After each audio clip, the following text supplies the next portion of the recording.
Ahoj, ahoj. Jsem čtvrtek, pátek, sobota, neděle. 4 dny to jsou, co jsem byla na té injekci do kolena, to jsem se vrátila do Alborku.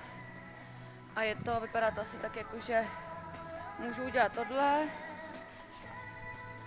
A nevypadá to asi na nějakou úžasnou záležitost, docela to je cítit, bojím se to propnout, jít úplně do kolena.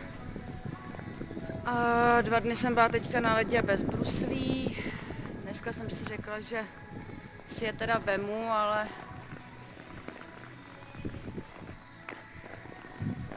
úplně žádná hitparáda to není. Ale ono to za pár dní se sedne a bude to dobrý.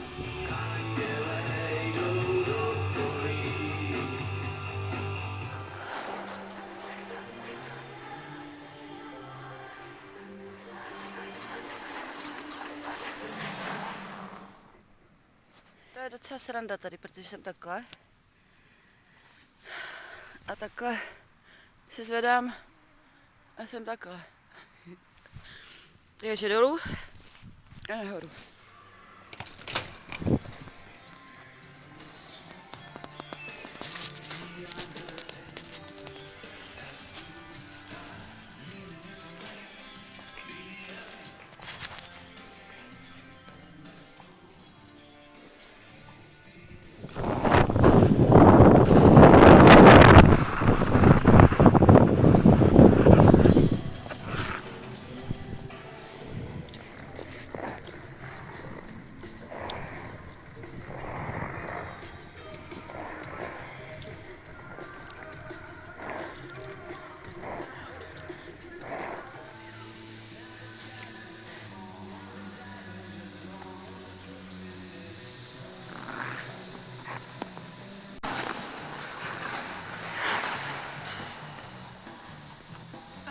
Jako zruda, ale to nevadí. A poprvé si jdu vyzkoušet nový brusle. Teď si je právě slíkám. První krok na led. Ty kráso. No. Tak to je hodně příjemný. Jupi, jak jsou to běloučky.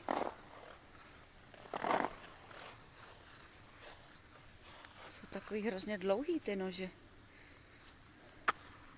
Vidíme, zkusíme něco, uvidíme. Ale mazec. Tak, pocity z nových bruslí, pecka.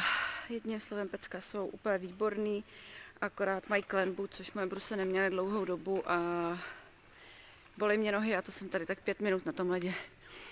Ale je to úplně strašně příjemný, vevnitř jsou měkoučky, jemný, ty nože. Prostě já si myslím, že to půjde hodně dobře. Myslím si, že až se rozjezdějí, až mi ty nohy odumřou a pak se zase narodějí, tak to bude úplně super. Fakt jsem šťastná, že je mám, tyjo, konečně. Až budu pak v dalším videu říkat, že jsem x týdnů nic nedělala, tak je důvod tohle. Protože jsem včera šla mezi tréninkama a udělala mi brusle, jakože v chráničích. Nicméně jsem si zkusila něčeho chytnout, což byl koš, který je z drátku a má prostě díry, že?